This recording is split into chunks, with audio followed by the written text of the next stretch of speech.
Let us discuss the usage of next punctuation mark full stop. Full stop, एकदम से stop means a long pause. Reading या writing करते समय जब हम सबसे लंबा पॉज लेते हैं, रुकते हैं, वहां हम फुल स्टॉप का यूज करते हैं। आइए हम इंग्लिश लैंग्वेज में ग्रामेटिकली ये जानने का प्रयास करें, where do we use a full stop. At the end of a statement, किसी भी सेंटेंस स्टेटमेंट के लास्ट में हम फुल स्टॉप का यूज करते हैं। आपको जो क्वेश्चन दिया होता है उसमें लास्ट में कोई पंक्चुएशन मार्क नहीं लगा होता, तो आप देखेंगे कि यदि ये क्वेश्चन नहीं है, यदि ये एक्सक्लेमेटरी सेंटेंस नहीं है, अर्थात if it is an assertive sentence और ए कमांड, यदि ये स्टेटमेंट या कमांड है, तो आपको eight the end of the sentence full stop mark करना है। For example, swimming is an exercise, this is a statement, so we shall put a full stop at the end of the sentence. Shoot the terrorist, shoot the terrorist, this is a command, we shall place a full stop at the end of the sentence. हम केवल statement और command वाले sentences के last में full stop का use करेंगे। Next is abbreviations of titles. कई बार कुछ नेम्स या टाइटल्स को हम एब्रीविएशन फॉर्म में लिखते हैं। For example, doctor APJ Abdul Kalam, A.P.J. और फुल स्टॉप, क्योंकि ये एब्रीविएशन है डॉक्टर साहब के नाम का। For example, MLA, this is an official term. MLA, member of legislative assembly, उसको हमने एब्रीविएशन फॉर्म में लिखा है। तो कई बार इस तरीके के फॉर्म्स लिखी आती हैं आपके क्वेश्चन पेपर में, आपको डॉट लगा देने हैं। ये आपको हमेशा कैपिटल्स में ही लिखनी है। यदि ऑलरेडी लिखी हुई है तो डॉट लगाएंगे, यदि ये स्मॉल लेटर्स में लिखा हुआ है तो पहले कैपिटल लेटर में लिखेंगे, फिर डॉट और फुल स्टॉप लगाएंगे। इसके पश्चात आइए अब हम एक बात और करते हैं। बहुत सारे एब्रीविएशंस, बहुत सारे वर्ड्स के फर्स्ट लेटर्स के साथ बनाए जाते हैं। फॉर एग्जाम्पल, यही MLA, MP, ये प्रत्येक वर्ड का फर्स्ट लेटर है। MP, member of parliament, member का फर्स्ट लेटर M, पार्लियामेंट का फर्स्ट लेटर P, हम डॉट लगा देंगे। इन केस ऑफ पंक्चुएशन मार्क्स, अगर हम आपके एग्जामिनेशन पॉइंट ऑफ व्यू से बात करें तो आपको ये फुल स्टॉप लगाने हैं, परंतु आजकल राइटिंग में बिना फुल स्टॉप के, बिना डॉट्स के भी ये एक्सेप्टेबल हैं। फॉर एग्जाम्पल, कुछ एब्रीविएशंस किसी वर्ड का फर्स्ट और लास्ट लेटर लेकर बनाया जाता है। For example, doctor, D and last R, DR, doctor. Mister, M first letter, R last letter. इसी प्रकार से कुछ ऐसे वर्ड्स हैं, यूनिट्स हैं, यूनिट्स ऑफ मेजरमेंट्स हैं। फॉर एग्जाम्पल, किलोग्राम को हम kg लिखते हैं, सेंटीमीटर को cm लिखते हैं, किलोमीटर पर आवर को kmph लिखते हैं। इनमें यूजुअली फुल स्टॉप को ड्रॉप कर दिया जाता है, यद्यपि इसको पहले लगाया जाता था, परंतु ऐसा कोई हार्ड एंड फास्ट रूल नहीं है। आजकल ये एब्रीविएशंस विदाउट फुल स्टॉप भी एक्सेप्टेबल हैं, स्वीकार्य हैं, परंतु यदि ये आपके क्वेश्चन पेपर में आती हैं, आपको पंक्चुएट करना है, तो मेरा सजेशन यही रहेगा कि आप इनके बाद डॉट का, फुल स्टॉप का यूज अवश्य करें। इसी प्रकार से कुछ ऐसी एब्रीविएशंस हैं जो ओमिशन से बनती हैं, कुछ पार्ट ओमिट करके बनती हैं, जैसे एग्जामिनेशन को शॉर्ट फॉर्म में एग्जाम, बायोलॉजी को शॉर्ट फॉर्म में बायो। यहां पर यूजुअली इसके दोनों रूप प्रचलन में हैं, with full stop and without full stop. कुछ एक्रोनिम्स होते हैं। एक्रोनिम्स यूजुअली आजकल बिना फुल स्टॉप के एक्सेप्टेबल हैं, स्वीकार्य हैं, लिखे जाते हैं। Acronym ISRO, NASA, NASA, but इनको लिखेंगे हम कैपिटल्स में। इनके बाद हम डॉट लगा भी सकते हैं और नहीं भी, परंतु अगर एग्जामिनेशन पॉइंट ऑफ व्यू की बात करें तो यहां हम एब्रीविएशंस में तो डॉट लगाएंगे, एक्रोनिम्स में नहीं लगाएंगे, क्योंकि एक्रोनिम और एब्रीविएशन में एक डिफरेंस होता है। Abbreviation can't be pronounced as a word, while an acronym can be pronounced as a word. For example, इसको हम ISRO नहीं बोलेंगे, it can be pronounced as ISRO, NASA, laser, in this way. लेकिन हम इसको DR को डर प्रोनाउंस नहीं कर सकते, दिस इज एन एब्रीविएशन। इसको हम MR मर नहीं कह सकते, इसको हम मला नहीं कह सकते, they can't be pronounced. Abbreviations can't be pronounced as a separate word, while acronyms can be pronounced। हालांकि ये जो एक्रोनिम है इसको भी हम फुल फॉर्म में लिख सकते हैं, but it can be pronounced as a word separately. इसको हम बिना फुल स्टॉप के लिखेंगे। नेक्स्ट है डिग्रीज।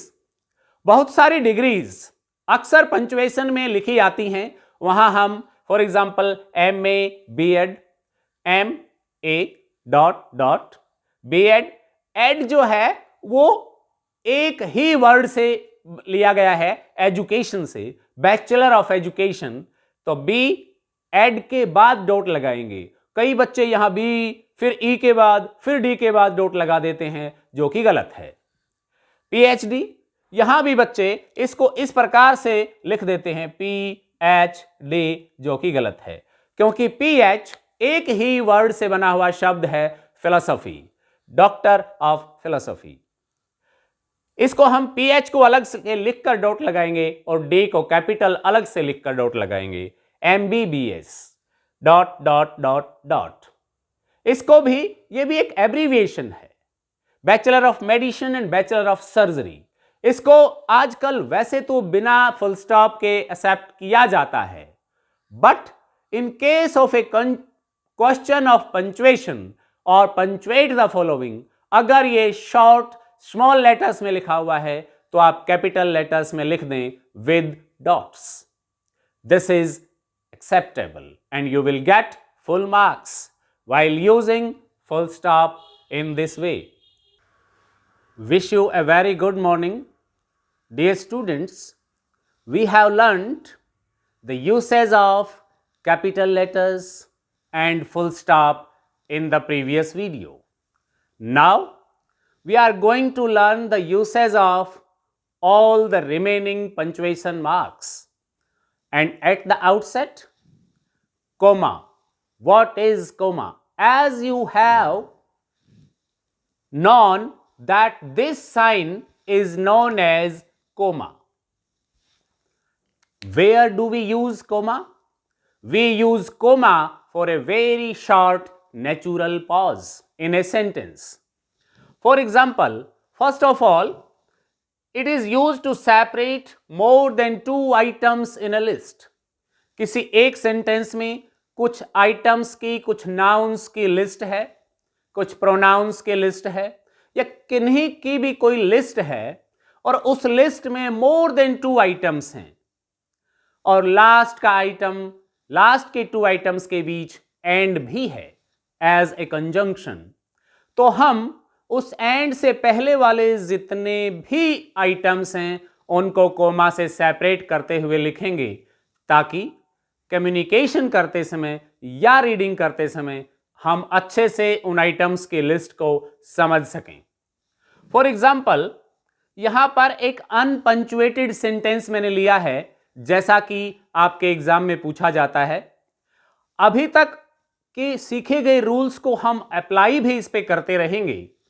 आई, मैंने आपको बताया था कि आई कभी भी स्मॉल लेटर के रूप में नहीं लिखा जाता, और वैसे भी यहां तो ये इस सेंटेंस का फर्स्ट लेटर फर्स्ट वर्ड भी है, इसलिए एक तो हम इसको कैपिटल कर देंगे। I have a bag, a book, a diary and a pen. This is a statement, this is an assertive sentence.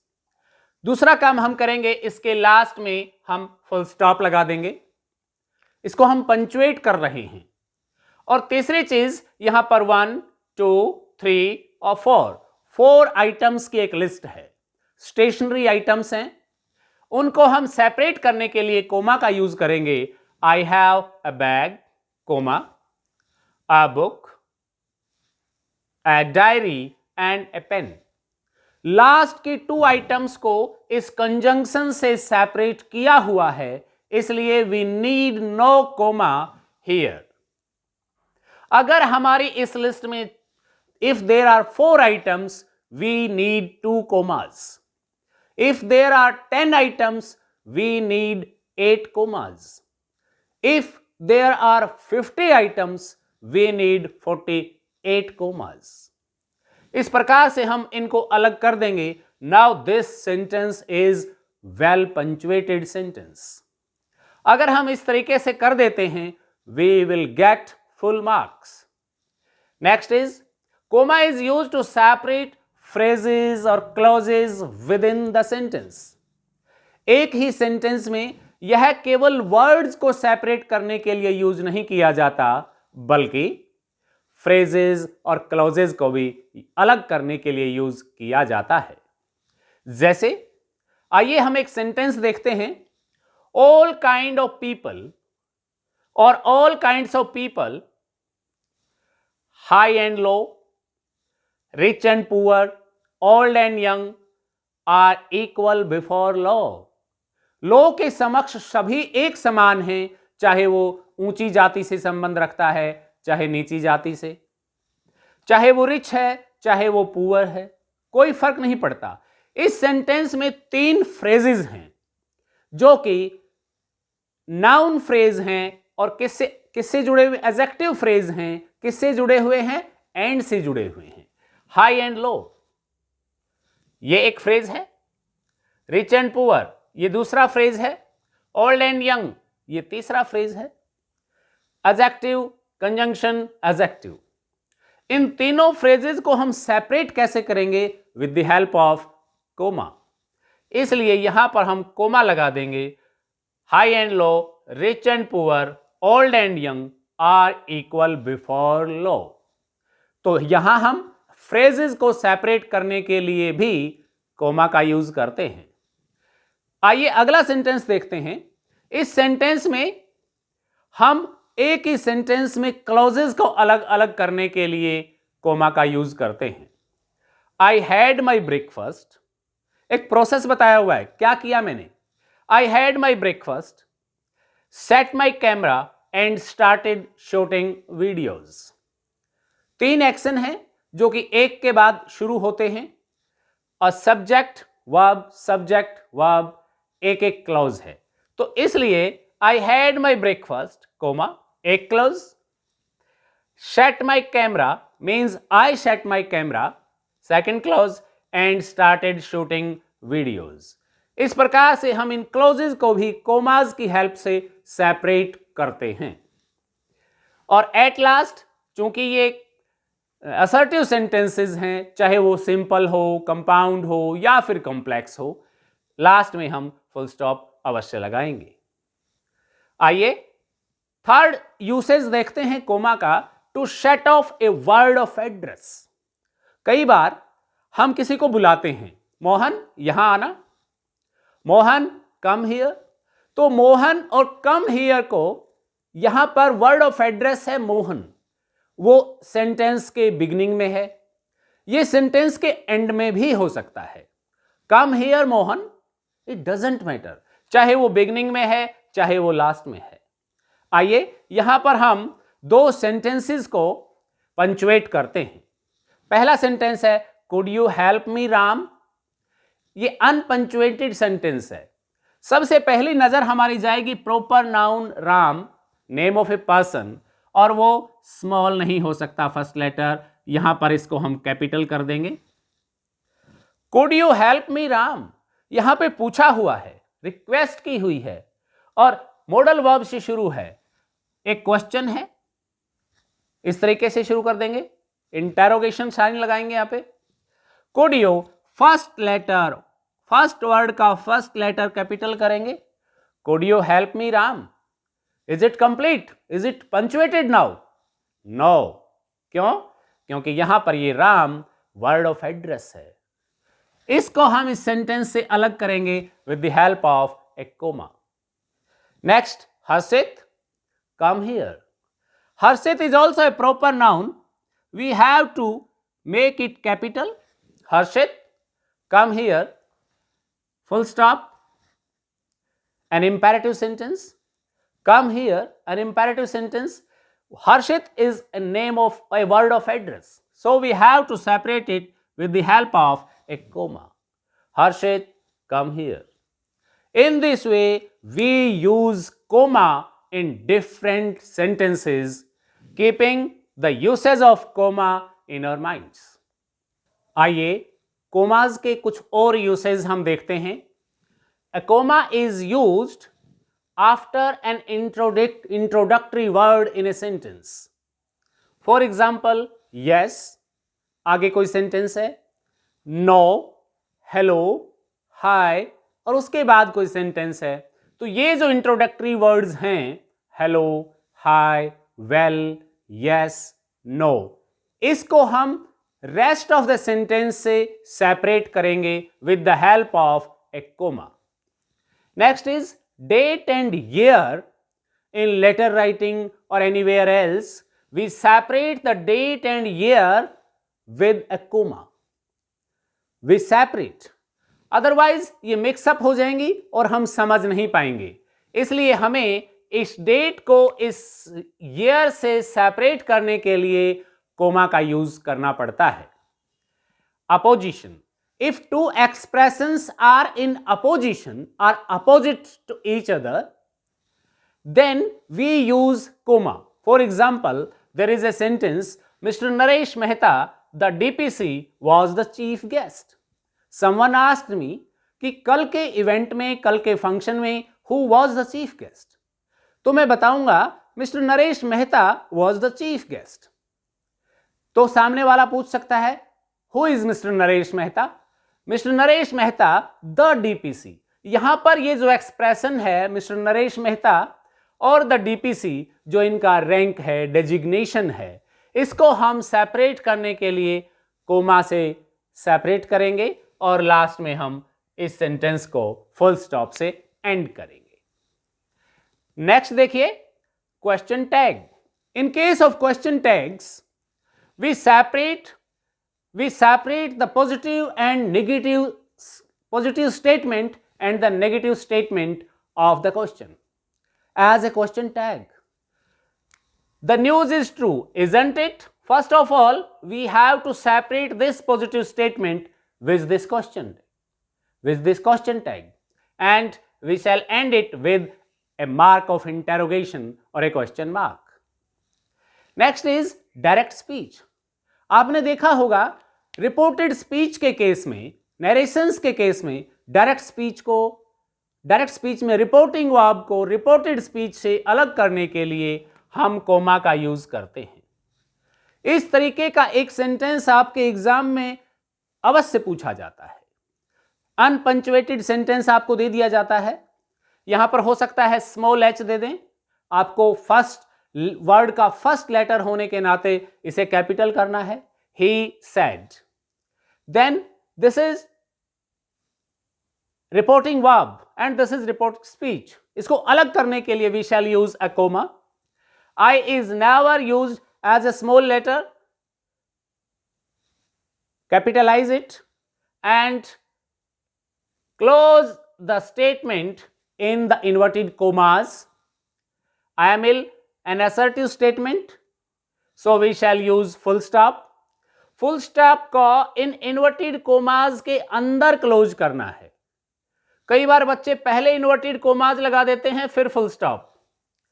हमें करना क्या है, पहले हम इस विराम चिन्ह को लगाएंगे, फिर इन्वर्टेड कॉमास में क्लोज करेंगे। अगर ये क्वेश्चन है तो हम क्वेश्चन मार्क लगाकर इनको क्लोज करेंगे। Next is beginning adverbs. बहुत सारे सेंटेंसेस, कुछ ऐसे एडवर्ब्स होते हैं जो पूरे के पूरे सेंटेंस को ही क्वालिफाई करते हैं, मॉडिफाई करते हैं। ऐसे केस में अगर कोई सेंटेंस किसी एडवर्ब से शुरू होता है या किसी डिस्कॉर्स मार्कर से शुरू होता है तो हम उसके बाद कॉमा का यूज अवश्य करेंगे। For example, luckily they escaped. Luckily, this is an adverb and this modifies the whole sentence. Luckily, comma, they escaped, full stop. Punctuated.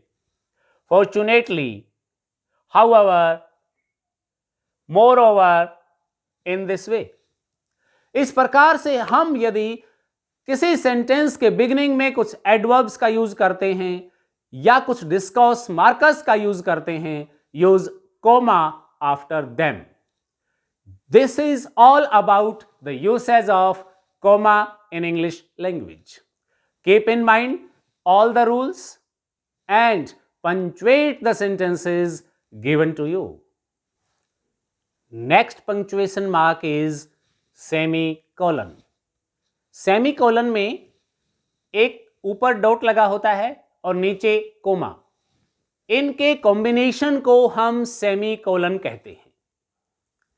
आपने कोमा और फुल स्टॉप के यूसेज को ध्यान से पढ़ा, इस वीडियो को देखा, इनके यूसेज को जाना और ये पता किया, हमें पता चला कि comma is the shortest pause within a sentence. ये एक शॉर्टेस्ट पॉज के लिए यूज किया जाता है, वाइल a full stop और period is used for the longest pause. ये सबसे लंबे पॉज के लिए यूज किया जाता है। अगर हम यहां सेमीकोलन की बात करें तो इसका जो पॉज टाइम है वो कोमा के पॉज टाइम से ज्यादा है और फुल स्टॉप के पॉज टाइम से कम है। अर्थात this is between the two, comma and full stop. इसके बीच के पॉज टाइम के लिए हम सेमीकोलन का यूज करते हैं। इसके यूज को समझने के लिए आपको क्लॉजेस के चैप्टर को भी समझना होगा। हम दो इंडिपेंडेंट क्लॉजेस की बात यहां करेंगे। इसका यूसेज दो इंडिपेंडेंट क्लॉजेस को सेपरेट करने के लिए किया जाता है जब उसमें किसी कंजंक्शन का यूज ना हुआ हो। यदि कंजंक्शन का यूज हुआ है, we need no semicolon to separate two independent to coordinate clauses. But if no conjunction is used, we need a semicolon to separate these two independent clauses. For example, I talked to my class teacher, I requested my principal, I wrote to the DEO, nobody helped me. This is a sentence and this is a compound sentence. It has three independent clauses. Means this is a group of three simple sentences. I talked to my class teacher, a complete sentence. I requested my principal, a complete sentence. I wrote to the DEO, a complete sentence. So it is a compound sentence. But these clauses are not used with the help of a conjunction. There is no conjunction. So we shall separate them by using semicolon. इसलिए हम इनको इस semicolon से separate करेंगे। इस प्रकार से जितने इंडिपेंडेंट क्लॉजेस होंगे उतने ही सेमीकोलन हम यहां यूज करेंगे। यहां तीन इंडिपेंडेंट क्लॉजेस थे इस सेंटेंस में, तो हमने 3 बार सेमीकोलन का यूज किया है टू सेपरेट देम। इसी से संबंधित एक और सेंटेंस की बात करते हैं। अगर दो इंडिपेंडेंट क्लॉजेस के बीच कोई कंजंक्शन ना होकर कुछ डिस्कॉर्स मार्कर्स हैं, कुछ टाइम मार्कर्स हैं, for example hence, therefore, then, moreover, for instance, thus, and so on.